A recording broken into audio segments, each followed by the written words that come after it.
오늘 신명기 7장 6절, 7절, 8절 말씀 중심으로 해서 선택의 이유라는 제목으로 하나님 말씀을 전하고자 합니다. 선택의 이유라고 했을 때 이유가 두 가지 의미가 있을 수 있을 것 같아요. 이유라고 하면은 어떤 목적을 물어볼 때 이유가 뭐냐라고 할 수 있을 것 같고, 또 어떤 조건을 물어볼 때도 이유가 뭐냐 이렇게 얘기할 수 있을 것 같습니다. 오늘 본문에서는 이 두 가지가 다 등장하는 것 같습니다. 특별히 오늘은 이 두 가지 중에서 후자에 더 초점을 맞추겠지만은 이 두 가지가 다 있다라는 것을 우리가 기억하면서 오늘 말씀을 같이 생각할 수 있으면 좋겠습니다. 7장 6절을 제가 다시 한번 읽어드리겠습니다. 너는 여호와 내 하나님의 성민이라. 내 하나님 여호와께서 지상 만민 중에서 너를 자기 기업의 백성으로 택하셨나니. 하나님께서 선택하셨다라고 하는 주제는 성경의 크고 또 분명한 주제 중에 하나이고, 또 굉장히 설명하기 어려운 복잡한 주제이기도 합니다. 그런데 이 본문 안에서 일단 나타나는 것은 하나님께서 이스라엘 백성을 선택하셨다라는 내용이죠. 하나님께서 이스라엘을 성민으로 선택하셨다. 성민이라는 것은 거룩한 백성을 얘기합니다. 하나님이 아주 특별한 존재, 거룩하다라는 말이 구별시키다라는 뜻이지 않습니까? 하나님의 구별된 존재로서 선택하셨다, 이렇게 말씀을 하고 있는 것이죠. 그래서 지상 만민 중에서 너를 자기 기업의 백성으로 택하셨다, 이렇게 말씀합니다.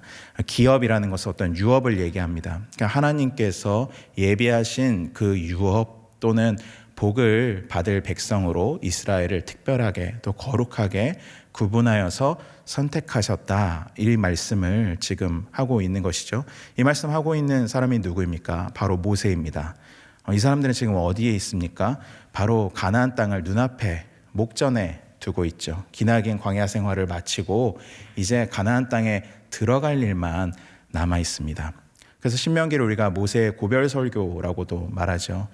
모세가 마지막으로 다시 한번 이스라엘에게 정신 차리게 하는 여러 가지 많은 설교들, 또 반복되는 이야기들을 계속함으로써 그들의 정체성이 무엇이고 그들이 어떻게 살아야 되는지를 계속해서 권고하며 하나님의 말씀을 전하는 그 책이 바로 신명기서입니다. 바로 이 앞에서 지금 모세가 이스라엘 백성들에게 상기시키는 거예요. 너희는 선택받은 백성이다. 너희는 특별한 존재다. 하나님의 거룩한 백성이다. 그 말씀을 하면서 7절에 이렇게 말씀합니다. 여호와께서 너희를 기뻐하시고 너희를 택하심은 너희가 다른 민족보다 수요가 많기 때문이 아니니라. 너희는 오히려 모든 민족 중에 가장 적으니라. 선택의 이유에 대해서 말씀합니다. 하나님이 왜 이스라엘 백성을 그렇게 특별한 백성으로, 자기 백성으로 삼으셨는가? 왜 그들을 거룩하게 구별된 백성으로 선택하셨는가? 그 이유가 사실은 무엇이다 라고 나오지 않고 무엇이 아니다 라고 나오고 있죠. 무엇이 아니다 라는 말이 처음으로 나오고 있는데 뭐가 아니라고 얘기합니까? 너희가 많기 때문이 아니다. 너희의 숫자가, 너희의 인구수가 많기 때문이 아니다. 오히려 너희는 다른 민족에 비하면 아주 적은 무리에 불과하다라고 말씀하고 있습니다. 왜 숫자에 대해서 얘기할까요? 숫자가 중요하죠. 일단 인구가 많으면 노동력이 풍부하고 또 여러 가지 생산력이 증가될 수밖에 없습니다. 또 고대 시대에 전쟁을 해야 되는데 일단 병력이 많지 않으면 전쟁에서 승리하기가 어렵습니다. 그러므로 어느 나라의 또 어떤 민족의 이 강도, 강함, 능력을 보여주는 척도 중에 하나가 인구의 숫자죠. 그래서 이스라엘 왕들이 계속해서 유혹받았던 것이 무엇입니까? 인구 조사를 해보고 싶었던 거죠. 우리 병력이 얼마나 되는가, 동원할 수 있는 일꾼이 얼마 되는가, 이거 계속 해보고 싶어 하지 않았습니까? 다른 나라들도 다 마찬가지입니다. 그런데 하나님은 지금 모세를 통하여서 어떤 말씀을 주시냐면, 하나님이 이스라엘을 선택한 이유가, 하나님께서 이스라엘을 선택하신 이유가 이스라엘의 민족의 수가 많기 때문이 아니다. 그들이 강하기 때문이 아니다 라고 말씀하고 있는 것입니다. 이것은 지금 이스라엘이 점령하여 들어갈 그 가나안 땅을 거느리고 있는 그 족속들과 굉장히 대비되는 지점입니다. 7장 1절 아래쪽 부분을 한번 보시면요, 이렇게 되어 있습니다. 제가 중간 정도부터 읽을게요. 브리스 족속과 히위 족속과 여부스 족속 곧 너보다 많고 힘이 센 7 족속, 이렇게 설명하고 있습니다. 이스라엘이 가나안 땅에서 맞닥뜨려야 될 이 족속들의 특징이 뭐냐? 많다라는 것입니다. 많기 때문에 힘이 세다. 그런데 지금 이스라엘은 어떻습니까? 많지 않고 적고 그러므로 힘이 세지 않습니다. 여러분들 어떤 것을 택하고 싶으십니까? 많고 강한 것을 택하고 싶으십니까? 아니면 적고 연약한 것을 택하고 싶으십니까? 당연히 많고 강한 걸 저라면 택하겠어요. 같은 조건이라고 한다면은 내가 둘 중에 하나 아무렇게나 고를 수 있다고 한다면 당연히 많고 강한 것을 택하지 약하고 적은 것을 택하지는 않을 것 같습니다. 저는 수련회를 정말 싫어해요. 오늘 수련회 기도를 했는데 제가 제일 싫어하는 것 중에 하나가 수련회였습니다. 저 수련회 그전에도 한번 설교 때 얘기했던 기억이 나기도 하는데요. 수련회 가기 싫어가지고 이렇게 집에서 숨어 있고 그랬습니다. 그래서 아침에 이제 교회학교 선생님이 막 전화 오고 안 가냐 어디 있냐 막 하고 못 간다 하는데 결국 이제 부모님 등살에 못 이겨서 수련회를 정말 입이 속된 말로 대빨이 나와가지고 수련회 갔던 기억이 나요. 근데 수련회 가기 싫었던 큰 이유가 무엇이냐? 조편성 때문에 그렇습니다. 조를 짜잖아요. 수련회를 가면은 조를 짜고 그 조에서 조 이름을 정하고 조 구호, 조가 만들고 그거 발표하는 것으로 수련회 첫날이 시작됩니다. 근데 저는 그래도 교회를 오래 다녔었기 때문에 조장 이런 거 시킨단 말이에요. 근데 조장 시키는데 뭘 해야 됩니까? 조원을 뽑아야 돼요. 근데 조원을 뽑을 때 당연히 활달하고 또 운동도 잘하고, 왜냐하면 게임도 많이 하고 거기서 이겨야 또 점수도 올라가고 상을 받지 않습니까? 그런 아이들을 뽑고 싶은데 다른 아이들이 좋은 애들은 이미 다 선점해 놨어요. 자기끼리 다 짜고 친 판에 저는 들어가 있는 겁니다. 그래서 저한테 오는 아이들을 보면은 일단은 교회 잘 안 나오는 애들, 어쩌다가 수련회 간다 그래서 못 모르고 따라온 애들, 예수 안 믿는 아이들, 이런 아이들이 우리 조에 있는 거예요. 그러니까 얘네들을 데리고 뭐 성경 퀴즈를 하겠습니까? 뭘 하겠습니까? 할 수 있는 게 없는 거죠. 그래서 저는 정말 수련회가 싫었습니다. 우리는 좋은 거 뽑고 싶잖아요. 강한 사람을 뽑고 싶습니다. 우리 팀에 도움이 될 만한 사람들을 뽑고 싶어요. 내가 할 수만 있다면은 많고 강한 거를 선택하고 싶은 것이 인간의 보편적인 심리라고 할 수 있습니다. 그런데 지금 하나님은 정반대의 말씀을 하고 계시는 것입니다. 이스라엘을 내가 선택한 이유, 내가 그들을 뽑은 이유, 많기 때문이 아니다. 그들이 강하기 때문이 아니다. 오히려 그들이 가장 적기 때문에 그들을 뽑았다라고 아주 하나님의 역설적인 그 선택에 대해서 지금 말씀하고 있습니다. 그러면서 그 다음에 좀 더 구체적이고 긍정적인 선택의 이유가 8절에 나오는데요. 8절 말씀도 제가 읽어보겠습니다. 여호와께서 다만 너희를 사랑하심으로 말미암아 또는 너희의 조상들에게 하신 맹세를 지키려 하심으로 말미암아 자기의 권능의 손으로 너희를 인도하여 내시되 너희를 그 종되었던 집에서 애굽 왕 바로의 손에서 속량하셨나니. 왜 이스라엘을 선택하셨는가? 사랑하셨기 때문이다 라고 말씀합니다. 사랑했다, 좋아했다라는 얘기죠. 특별히 이 단어는 어떤 남자가 여자를 좋아했다, 또 흠모했다라는 표현으로 이 오경 안에서 등장하는 단어와 같은 단어입니다. 하나님이 그들을 사랑하셨대요. 그냥 좋아하셨대요. 그런데 그것을 단순한 이유로 두지 않고 좀 더 구체적인 이유를 설명하고 있습니다. 그게 무엇입니까? 너희의 조상들에게 하신 맹세를 지키려 하심으로 말미암아, 이렇게 얘기합니다. 조상을 얘기하고 있습니다. 조상. 이스라엘의 조상이 누구입니까? 우리가 잘 아는 사람들이 있죠. 아브라함이 있고 이삭이 있고 야곱이 있습니다. 가장 직접적인 조상은 야곱이겠지만은 그 시조 뿌리를 생각한다면 아브라함이 가장 근원적인 조상이라고 할 수 있어요. 왜 이스라엘 선택했는가? 조상 때문이다. 역시 집안을 잘 만나야 된다는 거죠. 이스라엘이 영적 금수저다, 이런 얘기일까요? 아브라함 때문이다. 이삭에게 한 맹세 때문이다. 야곱에게 하신 약속 때문이다. 그렇다면 그 약속이라는 것이 무엇이고 아브라함에게 주셨던 그 맹세가 무엇인지를 우리가 생각해 볼 필요가 있습니다. 이를 위해서 창세기 말씀 저희가 자막으로 한번 읽어보도록 하겠습니다. 제가 먼저 읽습니다. 여호와께서 이르시되 내가 하려는 것을 아브라함에게 숨기겠느냐. 시작. 아브라함은 강대한 나라가 되고 천하 만민은 그로 말미암아 복을 받게 될 것이라. 하나님이 아브라함에게 할 이야기를 앞으로 한번 돌려주시면요, 할 이야기를 숨기지 않겠다라고 말씀하면서 어떤 말씀을 하시냐. 아브라함은 강대한 나라가 될 것이다 라고 말씀합니다. 그리고 천하 만민이 그로 말미암아서 복을 받게 될 것이다 약속하세요. 이것은 창세기 12장에 등장하는 표현을 다시 한번 반복한 것입니다. 너는 복이 될 것이다. 복이 되어서 뭘 하느냐? 너로 말미암아서 모든 열방이 복을 받게 될 것이다. 하나님이 아브라함을 부르셨을 때, 하나님이 아브라함을 택하셨을 때 하셨던 약속과 동일한 내용입니다. 아브라함은 강한 나라가 될 거예요. 그의 후손들이 강대한 나라를 이룰 것입니다. 근데 거기에 궁극적인 목적이 있습니다. 그건 뭐냐면 천하 만민이 아브라함 때문에 또는 그 후손들의 나라 때문에 복을 받게 되는 것, 그것이 하나님께서 아브라함에게 주신 약속이라는 거죠. 그 다음 구절을 볼까요? 제가 읽겠습니다.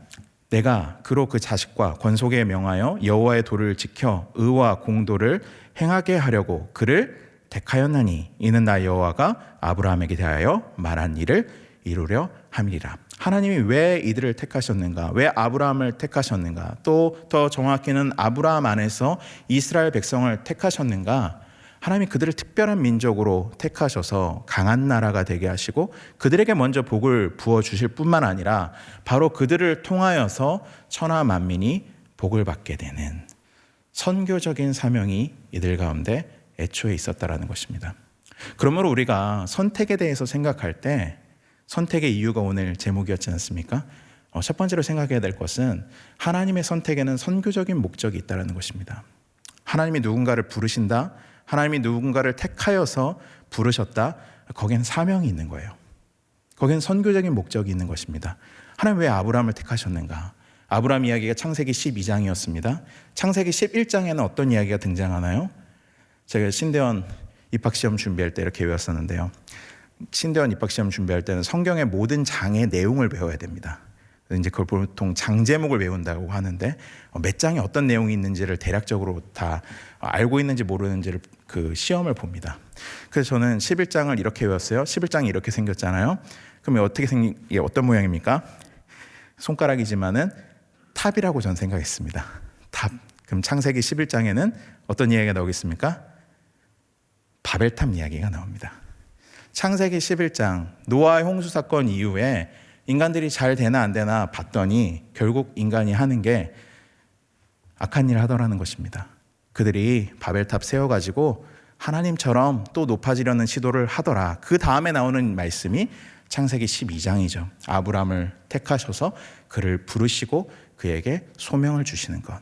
결국 하나님의 택하심은 아브라함 한 사람을 위할 뿐만 아니라 또 아브라함의 안에 있는 아브라함의 후손들, 더 정확히는 이스라엘 나라를 위할 뿐만 아니라 누구를 위한 것입니까? 열방을 위한 것입니다. 천하 만민에게 복을 주시려고 택하시는 거죠. 그것이 선택의 이유입니다. 그런데 그러한 선택의 이유를 따라서 또 다른 측면의 선택의 이유를 우리가 이미 앞에 봤죠. 그럼 왜 아브라함을 택하셨는가? 일단은 이스라엘을 택하신 이유에 대해서는 두 가지 생각했습니다. 첫 번째, 그들이 오히려 강하지 않고 약하기 때문이다. 이상한 선택이었죠. 두 번째, 조상들 때문이다. 그럼 왜 조상들 때문인가? 왜 아브라함을 택하셨는가? 왜 아브라함과 이삭과 야곱을 택하셨는가? 그들이 훌륭한 사람이어서 그랬나요? 결코 그렇지 않다는 걸 우리 너무나 잘 알고 있습니다. 아브라함의 이야기, 이삭의 이야기, 야곱의 이야기가 반복될수록 나타나는 게 뭡니까? 이 집안이 기본적으로 거짓말을 잘하는 집안이라는 게 반복돼서 나타납니다.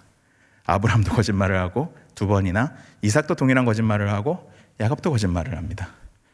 연약해요. 자기보다 강한 상대 앞에서 한없이 연약하다라는 것을 이들이 보여줍니다.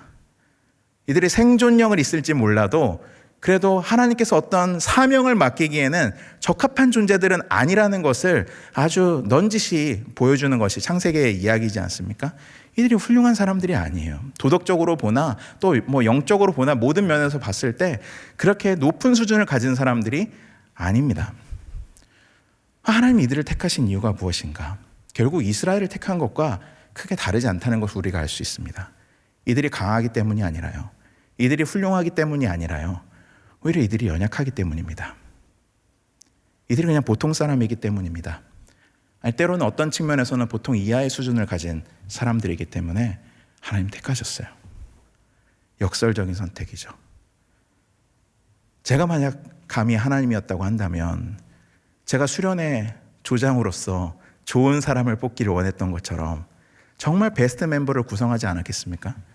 가장 훌륭한 사람들로 이 선교적 목적을 이루기 위한, 열방에 하나님의 복을 전파하고 세상을 구원하기 위한 이 놀라운 프로젝트를 위해서 최정예 요원을 뽑아도 그게 될까 말까 하지 않겠습니까? 하나님 그렇게 하지 않으셨다는 거예요. 보통 사람, 더 나아가서 연약한 사람, 세상에 가나안 땅을 지배하고 있는 그 7 족속보다 한없이 작고 약한 이스라엘을 택하셔서 하나님의 선교의 목적을 이루어가기 원하신다. 이것이 오늘 신명기 7장이 보여주는 하나님의 선택의 이유에 대한 큰 그림들입니다. 그러면 이 말씀을 듣는 이스라엘 백성들은 어떻게 해야 됐을까요? 뭘 기억해야 됐겠습니까? 내가 선발된 게, 내가 선택된 게 내가 잘나서가 아니구나, 내가 뛰어나서가 아니구나, 그것을 늘 기억했어야 됐습니다. 그래서 하나님이 여기 그렇게 말씀하고 계시는 거예요. 너희 조상들에게 하신 맹세를 지키시려고 너희를 선택한 거다. 너네가 잘나서가 아니다. 그러면서 자기의 권능의 손으로 너희를 인도하여 내시되 너희를 그 종되었던 집에서 애굽 왕 바로의 손에서 속량하셨나니. 이스라엘의 원래 자리가 어디였다고 얘기합니까? 애굽의 바로의 손아귀에 있었대요. 거기에 종노릇하던 존재들이라고 얘기합니다. 이들의 밑바탕이 뭐고 근본이 무엇인지를 보여주는 거예요. 우리 선택받았다, 선발됐다고 하면은 어깨가 으쓱하지 않겠습니까? 근데 하나님은 사실은 팩폭을 여기서 하고 계시는 겁니다. 너네 사실은 애굽의 종되었던 자들이다. 너희를 선택할 만한 이유가 나에게 아무것도 없었다. 그러나 나는 너희를 선택하였다. 이 사실을 안다면 이스라엘은 어떻게 될까요? 겸손해야죠. 뭐가 내세울 게 없다라는 것을 알아야죠. 그리고 하나님께는 순종만을 해야죠. 근데 그게 잘 됐습니까? 잘 안 됩니다. 왜냐하면 인간은 죄인이기 때문에. 죄인의 이 특성이 무엇입니까? 다른 어떤 것보다도 교만함이죠. 뭔가 됐다라고 생각하는 것이죠. 내가 그래도 뭔가 있으니까 하나님이 나를 뽑아줬지라고 은근히 생각하는 거죠. 하나님 그거 너무나 잘 아셨던 것 같아요. 그래서 아주 직접적으로 이렇게 경고를 하십니다. 저희가 한 장 좀 넘겨서요, 신명기 9장 말씀을 한번 펴보겠습니다. 신명기 9장 4절을 제가 읽어드리겠습니다. 내 하나님 여호와께서 그들을 내 앞에서 쫓아내신 후에, 이제 가나안 땅에 들어갈 미래에 대해서 얘기하는 거예요. 그 7 족속을 다 쫓아내신 다음에 내가 심중에 마음으로 이르기를 내 공의로움으로 말미암아 여호와께서 나를 이 땅으로 인도하여 들여서 그것을 차지하게 하셨다 하지 말라. 이 민족들이 악함으로 말미암아 여호와께서 그들을 내 앞에서 쫓아내심이니라. 딱 가나안 땅을 차지하고 승리했어요. 그럼 이스라엘에게 어떤 마음이 들 거라는 걸 하나님 알고 계셨습니까? 야, 우리가 의로워서 이 전쟁에서 승리했구나. 그 하나님 뭐라고 말씀하세요? 너희가 의로워서가 아니라 그들이 불의하기 때문이다. 그들을 심판하기 위해서 내가 너희를 사용해서 그들을 물리친 것이지 너희가 특별히 의로워서 그들보다 나은 존재라서 그렇게 한 것이 아니다 말씀해 주십니다. 5절입니다. 내가 가서 그 땅을 차지함은 내 공의로 말미암음도 아니며 내 마음이 정직함으로 말미암음도 아니요 이 민족들이 악함으로 말미암아 내 하나님 여호와께서 그들을 내 앞에서 쫓아내심이라.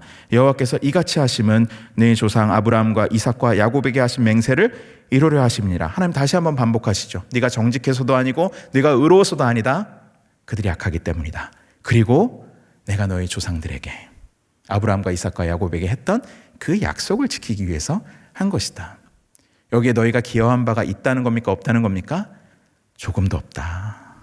조금도 없다. 그러면서 6절에 이렇게 경고하시는데요. 6절 말씀을 저희가 같이 한번 읽어보겠습니다. 시작.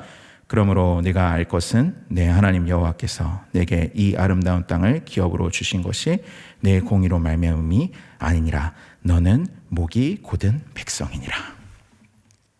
그 땅 주신 것 이스라엘의 어떠한 때문이 아니다. 너희가 자격이 되고 조건이 갖춰져서 너희가 훌륭하기 때문에 너희가 대단한 백성이라서 그렇게 한 것이 아니다. 내가 그렇게 한 거다.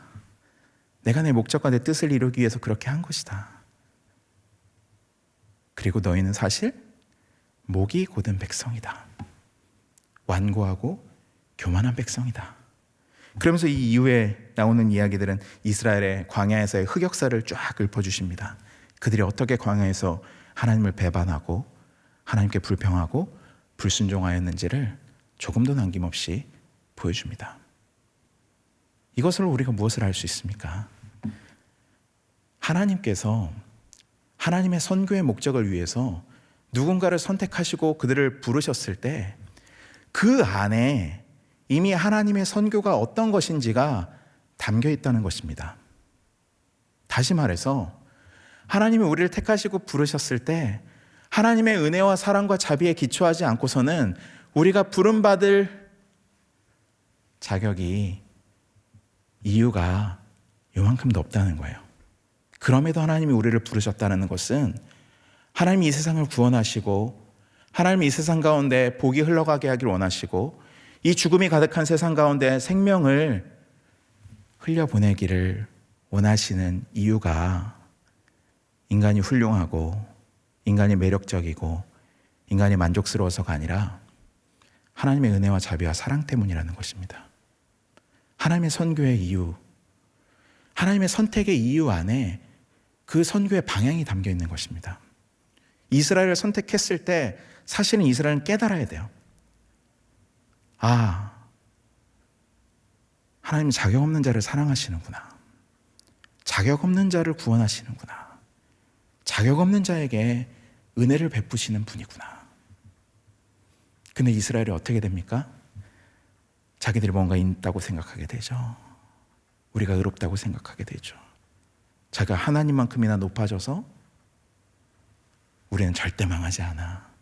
이런 강한 자기 확신을 갖는 지경에 이르게 되는 것이 이스라엘의 역사이지 않습니까? 그럼 우리는 분명히 알아야 돼요. 하나님께서 우리를 부르실 때, 그의 백성들을 부르셔서 사명을 맡기실 때 특별해서가 아니다. 오히려 못나서다. 그리고 그 못난 사람들을 구원하시는 하나님의 능력과 은혜를 그들을 통해 드러내기 위해서다. 그러므로 이스라엘은 구약에 있어서 하나님의 선교의 표지판과 같은 존재들이었던 것입니다. 하나님이 어떤 분인지가 사실은 이스라엘의 선택 안에서 다 드러나고 있는 거예요. 마찬가지로 우리의 구원 역시 하나님이 어떤 분이신가를 보여주기 위한 것입니다. 그 두 가지 목적이 있어요. 하나님 선택을 통하여서 또 부르심을 통하여서 우리를 구원하실 뿐만 아니라 우리가 하나님이 어떠한 분이신지를 그 자체로 드러내게 하시는 것입니다. 우리의 강함과 우리의 의로움과 우리의 자격이 있음이 아니라 그런 것들이 하나도 없음에도 불구하고 베풀어 주시는 하나님의 은혜와 자비와 오래 참음과 기다리심과 하나님의 인내가 어떠한 것인지, 그분의 긍휼이 어떠한 것인지를 하나님 선택을 통해서 드러내기 원하시는 거예요.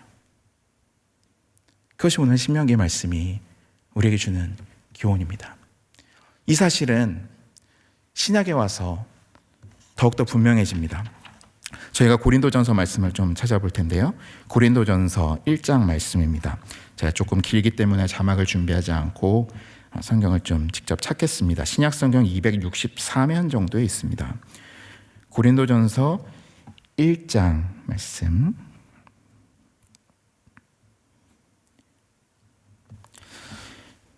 1장 26절부터 31절까지를 저와 한 절씩 교독하시겠습니다. 제가 먼저 1장 26절을 읽습니다. 형제들아 너희를 부르심을 보라. 육체를 따라 지혜로운 자가 많지 아니하며 능한 자가 많지 아니하며 문벌 좋은 자가 많지 아니하도다. 그러나 하나님께서 세상의 미련한 것들을 택하사 지혜 있는 자들을 부끄럽게 하려 하시고 세상의 약한 것들을 택하사 강한 것들을 부끄럽게 하려 하시며 하나님께서 세상의 천한 것들과 멸시받는 것들과 없는 것들을 택하사 있는 것들을 폐하려 하시나니 이는 아무 육체도 하나님 앞에서 자랑하지 못하게 하려 하심이라. 너희는 하나님으로부터 나서 그리스도 예수 안에 있고 예수는 하나님으로부터 나와서 우리에게 지혜와 의로움과 거룩함과 구원함이 되셨으니 기록된 바 자랑하는 자는 주 안에서 자랑하라 함과 같게 하려 함이라. 아멘. 사도 바울이 기록한 고린도 전서인데요. 이 편지 안에 어쩌면 사도 바울이 신명기 7장을 떠올리면서 이 이야기를 기록한 게 아닌가 그렇게 생각이 듭니다. 26절에 이렇게 말씀하죠. 형제들아 너희의 부르심을 봐라. 하나님의 너희를 교회로 부르신 것을 봐라. 하나님의 선택을 한번 생각해 봐라. 육체를 따라서 세상의 기준에서 봤을 때 지혜로운 자가 많지 않고 능한 자가 많지 않고 문벌 좋은 자가 많지 않다. 실제로 초대교회 멤버 구성 자체가 그러했습니다. 종들이 많았고 여자들이 많았습니다. 가난한 사람들이 많이 있었어요.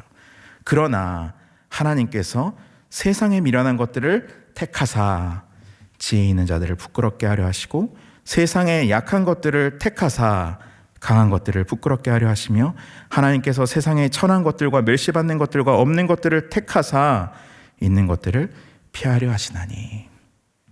하나님의 역설적인 선택에 대해서 바울이 또 말씀하고 있는 거예요. 하나님은 사회적 기준으로 봤을 때 약한 사람들, 능력이 없는 사람들, 힘이 없는 사람들을 불러 모으셨다는 것입니다. 하나님의 일을 이루시기 위해서. 근데 그렇게 하신 이유를 뭐라고 설명하고 있습니까? 세상에 강하고 힘있고 능력있고 추앙받는 그 모든 것들을 부끄럽게 만들기 위해서 그렇다 말씀합니다. 그들에게 수치를 주기 위해서 그렇다는 거예요. 이 부끄럽게 만든다는 것이 이 당시 문화에 있어서는 굉장히 중요한 개념이었습니다. 이 사람들은 잘 아시는 것처럼 명예로운 사람 또 명예로운 일들을 굉장히 중요하게 생각하고 부끄러움을 사람들 앞에서 당하는 것을 정말 두려워했습니다. 우리나라 정서와 굉장히 비슷한 것이죠. 그런데 이 사람들이 생각했을 때 누가 명예가 있는 사람입니까?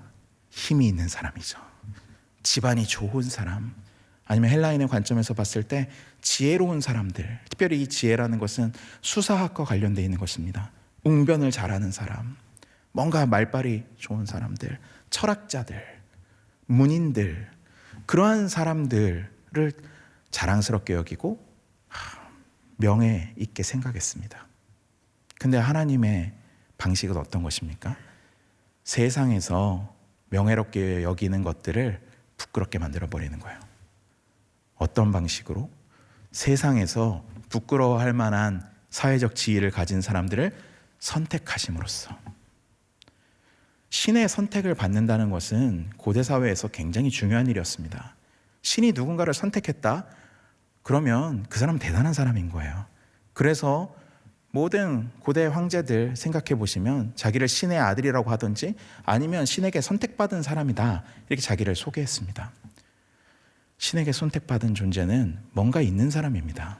남들보다 뭔가 우월한 사람입니다. 그래, 그 사람 뭔가 있으니까 신의 선택을 받았을 거야. 사람들이 그렇게 생각했겠죠.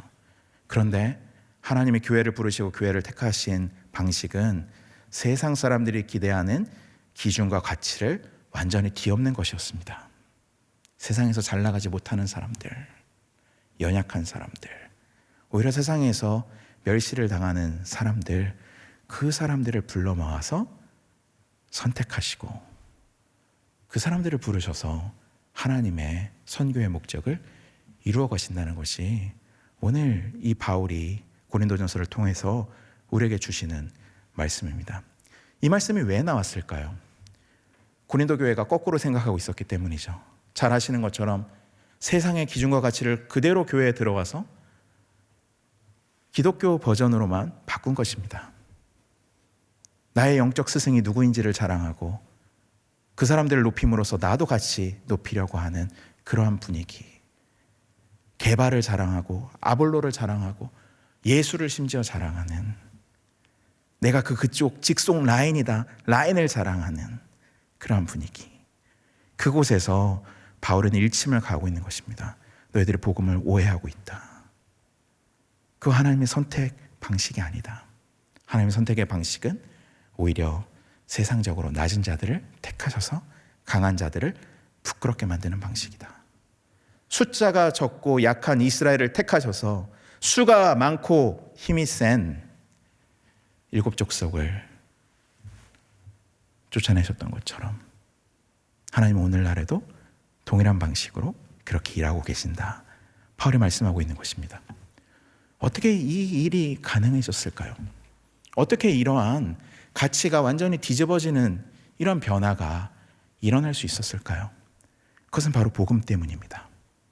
그것은 바로 십자가 때문입니다.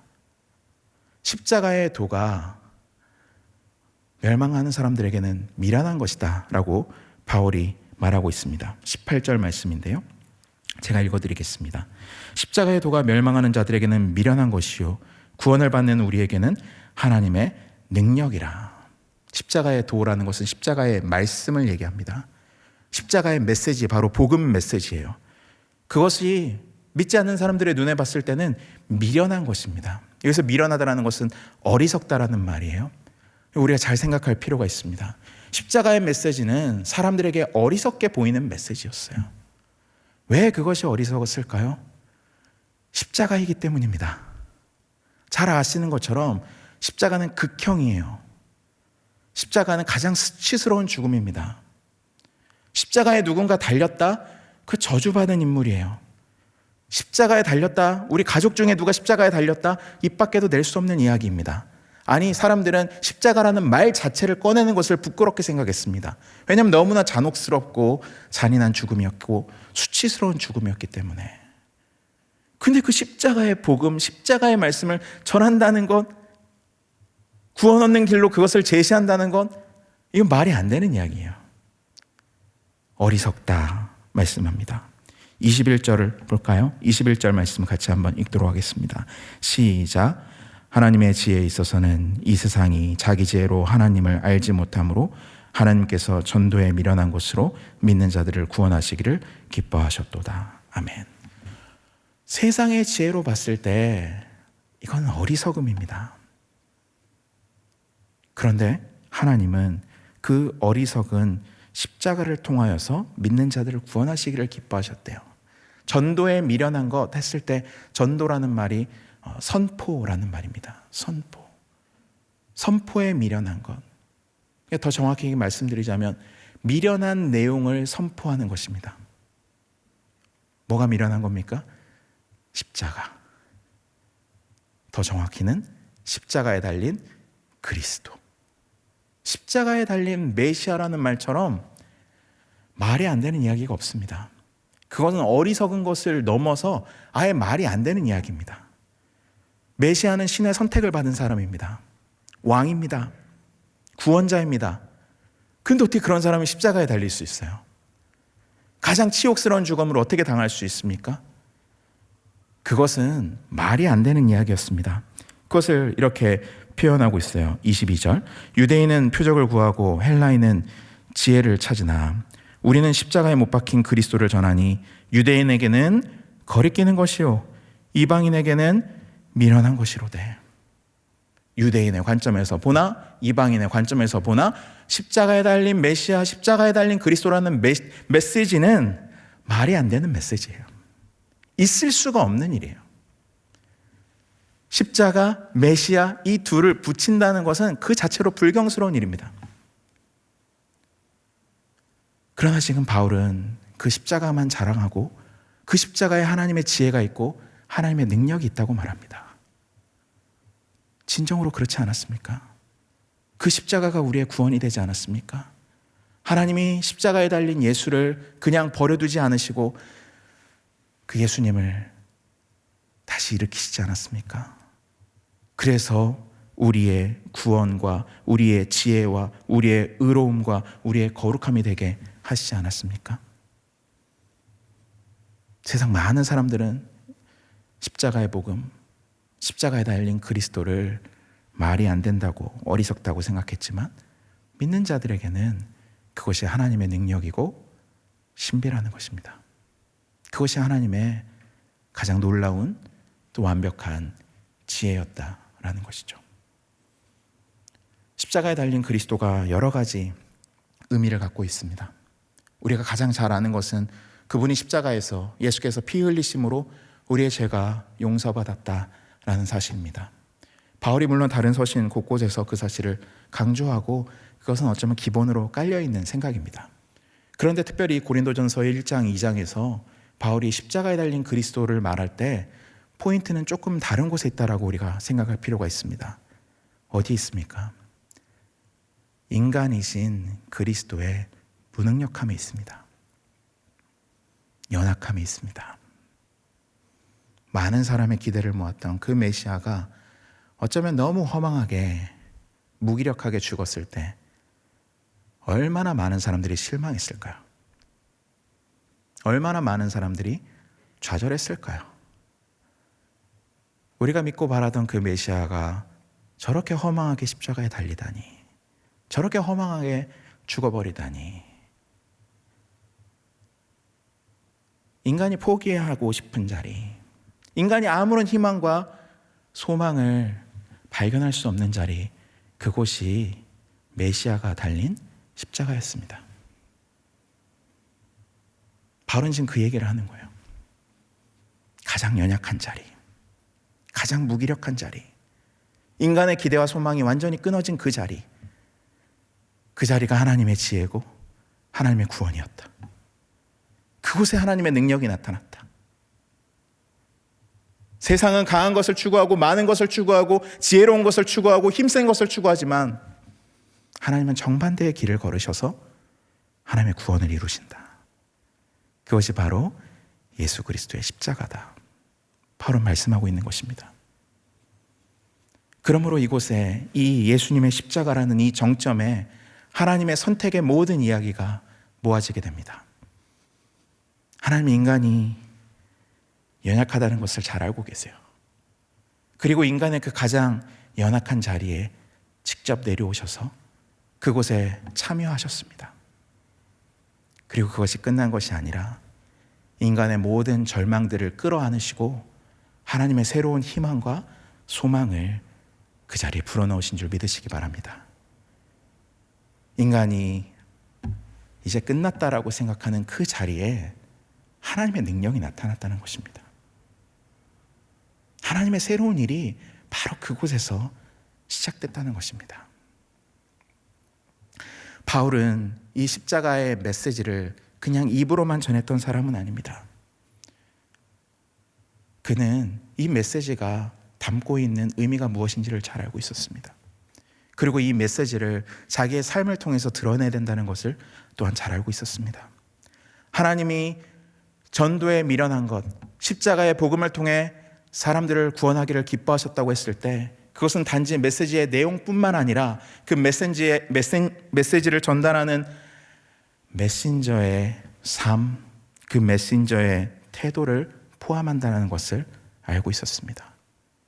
마치 구약에서 선택받았던 이스라엘이 자신들의 아무 자격 없음을 깨닫고 겸손해야 했던 것처럼 이 복음을 받아들여 구원받은 사람들은 이 복음이 담고 있는 것처럼 자신의 무력함을 인정하고 겸손히 하나님의 은혜와 하나님의 능력만을 나타내야 된다는 것을 잘 알고 있었습니다. 그것을 잘 보여주는 것이 고린도전서 2장에 이어지는데요. 이 부분 제가 빠르게 읽어드리겠습니다. 형제들아, 2장 1절입니다. 내가 너희에게 나아가 하나님의 증거를 전할 때 말과 지혜의 아름다운 것으로 아니하였나니 내가 너희 중에서 예수 그리스도와 그가 십자가에 못 박히신 것 외에는 아무것도 알지 아니하기로 작정하였습니다. 내가 너희 가운데 거할 때 약하고 두려워하고 심히 떨었노라. 바울이 이 십자가의 확신을 가지고 있었다고 해서, 십자가의 복음의 확신을 가지고 있었다고 해서 아주 당당한 모습으로 서 있지 않았다는 것이 어떻게 보면 좀 충격적입니다. 그가 놀라운 하늘의 지혜와 비밀을 알고 있었음에도 불구하고 이 3절에 묘사되는 바울의 모습은 너무나 정반대의 모습이지 않습니까? 어떠한 당당함이나 확신은 조금도 찾아볼 수 없는 모습이지 않습니까? 내가 너희 가운데 거할 때 약하고 두려워하고 심히 떨었노라. 여러분은 이러한 목회자를 원하십니까? 이러한 설교자를 원하시나요? 그래서 고린도 교인들이 바울을 비평하여 이르기를, 그가 글은 조금 쓰는 것 같은데 직접 대면하여 만나보니까 말빨도 딸리고 별거 없던데. 그게 고린도 교회의 바울 평가였습니다. 실제로 바울이 그랬다는 거예요. 너무 연약한 모습으로 글 가운데 서 있었습니다. 그러나 바울은 지금 얘기하고 있는 거예요. 그 자체가 십자가의 메시지였다. 나의 연약함 가운데서 일하시는 하나님의 강함이 드러나는 그 메시지가 비단 내 입에서 선언될 뿐만 아니라 나의 삶을 통해 나타났다 말씀하고 있는 것입니다. 이것은 오늘날 사도의 사명을 감당해야 될 이 땅에 보냄받은 교회가 기억하고 있어야 될 중요한 태도입니다. 선교는 겸손함을 드러내는 자리입니다. 우리의 무능력함을 드러내는 자리여야 됩니다. 3일교회가 이만큼 훌륭하다는 것을 보여주는 자리여서는 안 됩니다. 우리가 영계교회보다 우월하다는 것을 은연중이라도 드러내는 자리여서는 안 됩니다. 오히려 우리의 무력함 가운데도, 우리의 자격 없음 가운데도 일하시는 하나님이 나타나야 되는 자리인 줄 믿습니다. 끝으로 이 말씀을 정리하면서 한 가지 적용을 위한 결론을 내리고자 합니다. 이것은 자막으로 준비했는데요. 제가 고린도 후서 말씀을 좀 보도록 하겠습니다. 고린도 후서 12장 6절에서 11절까지의 말씀입니다.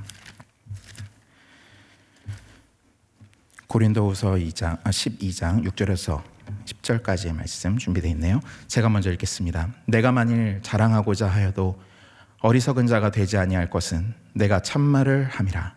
그러나 누가 나를 보는 바와 내게 듣는 바에 지나치게 생각할까 두려워하여 그만두노라. 읽겠습니다. 시작. 여러 계시를 받은 것이 지극히 크므로 너무 자만하지 않게 하시려고 내 육체의 가시 곧 사탄의 사자를 주셨으니 이는 나를 쳐서 너무 자만하지 않게 하려 하심이라. 이것이 내게서 떠나가게 하기 위하여 내가 3번 주께 간구하였더니 시작. 나에게 이르시기를 내 은혜가 내게 족하도다. 이는 내 능력이 약한 데서 온전하여 짐이라 하신지라. 그러므로 도리어 크게 기뻐함으로 나의 여러 약한 것들에 대하여 자랑하리니 이는 그리스도의 능력이 내게 머물게 하려 함이라. 10절 말씀 같이 읽겠습니다. 시작. 그러므로 내가 그리스도를 위하여 약한 것들과 능욕과 궁핍과 박해와 곤고를 기뻐하노니 이는 내가 약한 그때의 강함이라. 아멘.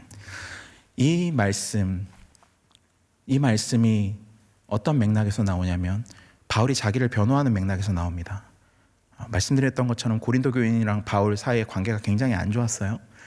바울이 자기 변호를 하는데 이 바로 앞단락에서 자신이 3층 천에 갔었던 이야기를 합니다. 셋째 하늘이라고 불리는 그 낙원에 가서 놀라운 계시를 받은 사건을 마치 타인에 빗대어서 내가 어떤 사람을 아는데 그런 사람이 있더라. 사실은 자기 이야기하는 거예요. 사람이 가히 이르지 못할 말을 그곳에서 들은 사람이 있었다. 그게 바로 사실은 나다. 이 얘기를 합니다. 자기에게 놀라운 계시를 받았다. 여러분 한번 생각해 보세요. 근데 그런 놀라운 하늘의 계시를 받았어요. 단순히 복음 정도가 아니라 정말 사람들이 궁금해할 만할 모든 신비한 지식을 내가 하나님으로부터 직통으로 들었습니다. 그럼 어떻게 되겠어요? 하게 되지 않을까요?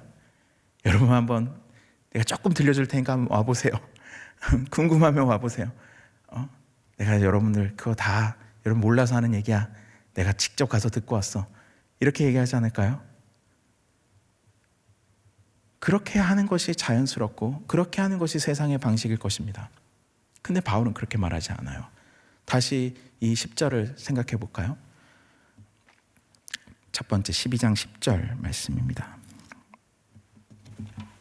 네, 그 자막에서 제일 첫 번째로 돌려서 띄워주시면 되겠습니다. 네, 죄송합니다. 네, 감사합니다. 나에게 이르시기를 내 은혜가 내게 족하도다. 이 앞에 좀 띄워주실까요? 죄송합니다. 6절부터 갈게요. 네. 자, 바울이 뭐라고 얘기하냐면 내가 만일 자랑하고자 하여도 어리석은 자가 되지 아니할 것은 내가 참말을 함이라. 그러나 누가 나를 보는 바와 누가 나 자신을 바울 자신을 보는 것과 내게 듣는 바, 바울이 말하고 있는 것을 듣는 바에 지나치게 생각하여 할까 하여 그만둔다라고 얘기합니다.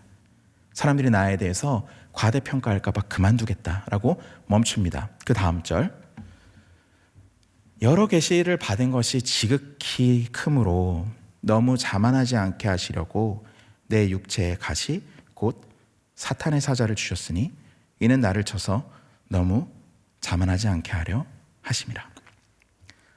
적용적 결론은 바로 육체의 가시입니다. 바울은 더 자랑을 이어갈 수도 있었는데 그 자랑을 이어가는 대신 멈추고 나에 대해서 너무 과장되게 생각하지 말아줄 것을 부탁하면서 사실은 자기의 연약함을 자랑합니다. 그것은 바로 육체의 가시라고 불리는 것 또는 사탄의 사자라고 불리는 것입니다. 그것이 자신에게 주어졌어요. 개역개정이 잘 번역한 것처럼 하나님이 그것을 주셨다고 얘기합니다. 이 육체의 가시가 무엇일까? 우리가 정확하게는 알 수 없지만 아마 질병이 바울에게 있었을 것 같아요. 그것이 눈에 관련된 질병이었을 수도 있고 아니면 다른 어떤 특징을 가진 질병이었을 수도 있습니다. 그런데 그 질병만 있었겠습니까? 바울의 모든 여정을 생각해 봤을 때 또 특별히 바울이 표현하고 있는 여러 것들을 봤을 때 그 안에 심리적인 괴로움과 또는 장애가 분명히 있었을 것이라고 생각할 만합니다. 말이 안 되죠. 어떻게 사도가 그런 어려움이 있어요? 어떻게 불안을 겪어요?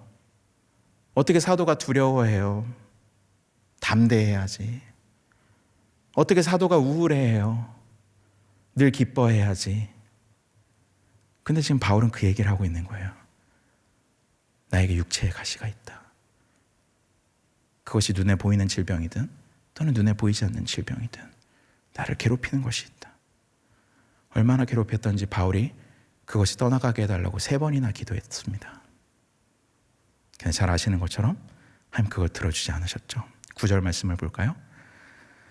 나에게 이르시기를 내 은혜는 하나님입니다. 하나님의 은혜가 내게 바울 너에게 족하도다. 족하다는 것은 충분하고 차고 넘쳤다는 얘기입니다.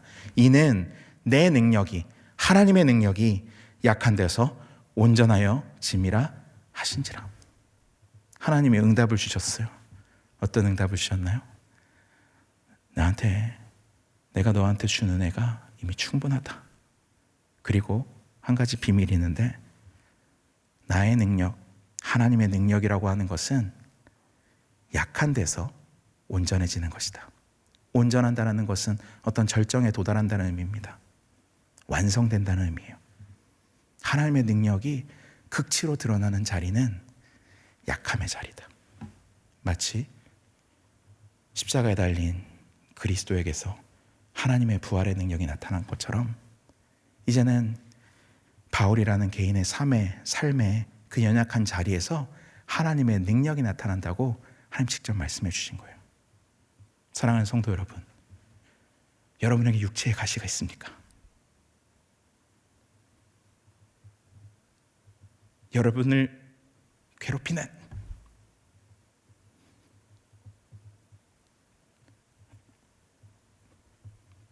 지독한 연약함이 있습니까? 물러가게 해달라고 끊임없이 간구해도 하나님이 들어주지 않는 여러분의 의지와 상관없는 가정의 아픔이 있습니까? 오늘 이 말씀을 하나님의 음성으로 들으시길 바랍니다. 이는 내 능력이 약한 데서 온전하여 짐이라. 이 말씀을 믿고 하나님의 선택과 부르심은 나의 능력에 있지 않고 나의 잘남에 있지 않고 하나님의 은혜에 있을 뿐만 아니라 하나님께서 나를 통하여 사명을 이루신다고 할 때에 그조차도 나의 능력에서 이루어지지 않고 오히려 나의 연약함 가운데서 나타나는 하나님의 능력으로 이루어지는지를 믿으시는 모든 성도님들이 되시기를 주님의 이름으로 축원합니다. 다 같이 찬양하시겠습니다.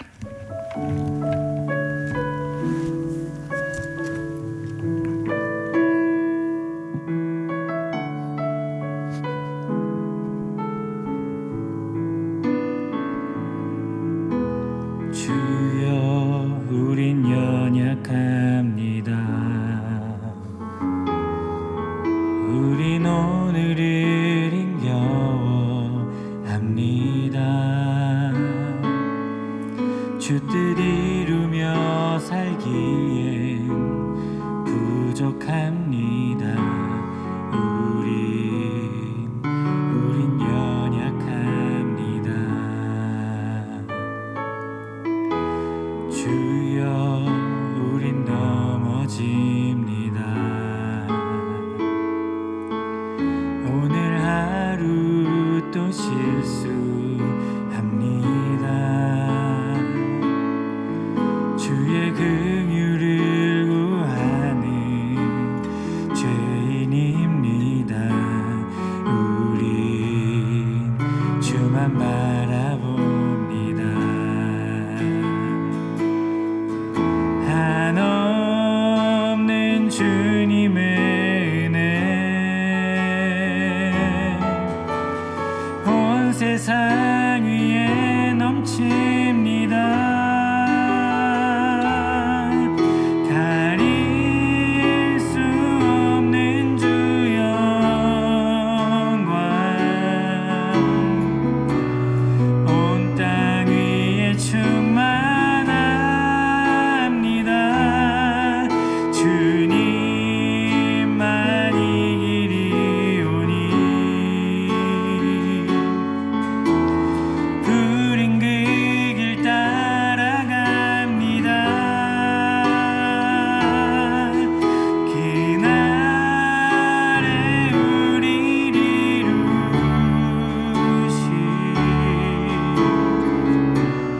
주는 완전합니다.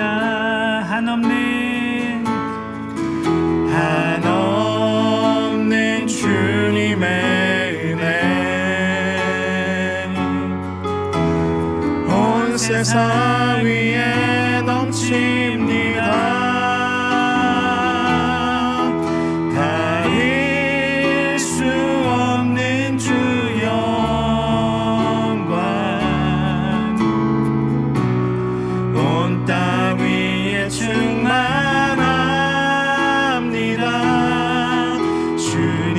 주님만 이기리오니 우린 그 길 따라갑니다.